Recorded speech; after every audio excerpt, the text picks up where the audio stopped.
Sermon 109 of Nahjul Balagah reminds us that despite the pleasantness of appearance and other sensual joys, there is stuff to fear from this world. Most of all is the falsity, the illusion, and the delusion.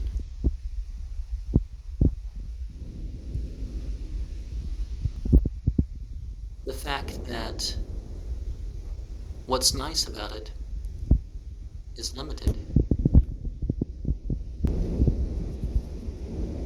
It may lead a person towards various extremisms. And remember that we have been told, La yuhibbu la tadin, divine love is not for extremism. And we've been given examples of how, we shouldn't not get married. We shouldn't, if the good spouse is available, we shouldn't fast every day, or fast to the point where we hurt ourselves. We shouldn't deprive ourselves of the sleep we need. And one definitely sees how sometimes there's not enough, or too much of things for it to be comfortable. I lived in an area where the rain was almost ideal. You get wet, but not too wet. Except on a rare occasion, a couple times a year, there'd be hard enough rain for it to be an issue. But as a rule, it used to be very light there. And, I was there when the record was set at 3 weeks without rain. So whatever was withering away that summer pretty much recovered.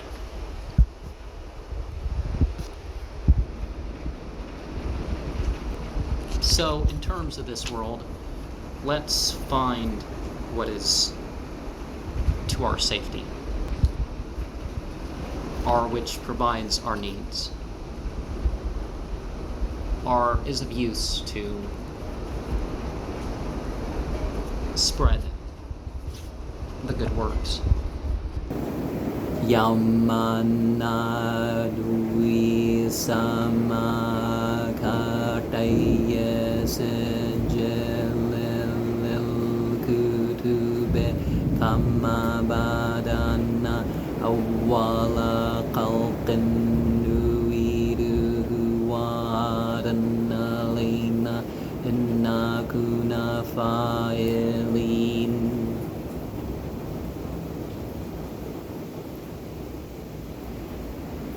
And to God will be the return. And just as things were brought about at the start,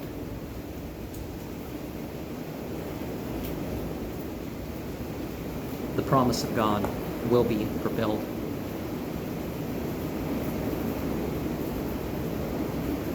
So let us not be troubled by the fear of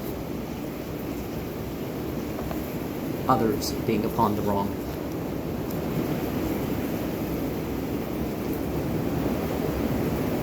And so much of the earth is graves, and we don't even know how many graves there are.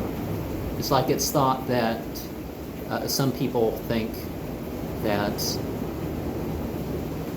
the piece of land that I am on, and perhaps the neighbor to the west, was a graveyard for the tribes of this area. But we just don't see the evidence of that objectively, because piles of rocks doesn't mean much of anything, or being ideal or symbolic position for that doesn't mean much of anything.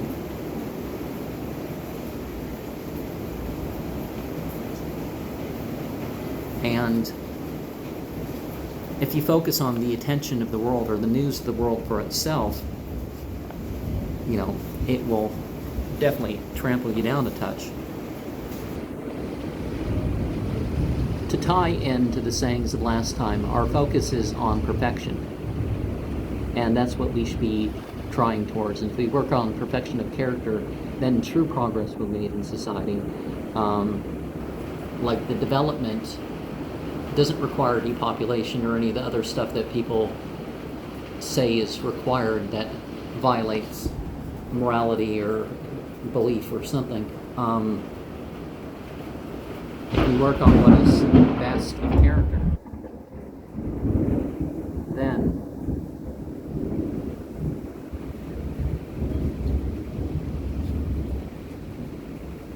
what provides the needs or the goodness of the rest of society, that will follow suit.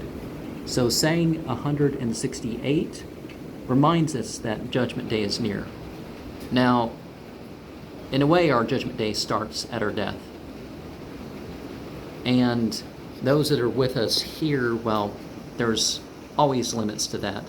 And regardless of what age you are, that still is one of the difficulties of life, is that those who will keep you company or those who you will visit with or whatever, they die, they go away, whatever. Saying 169.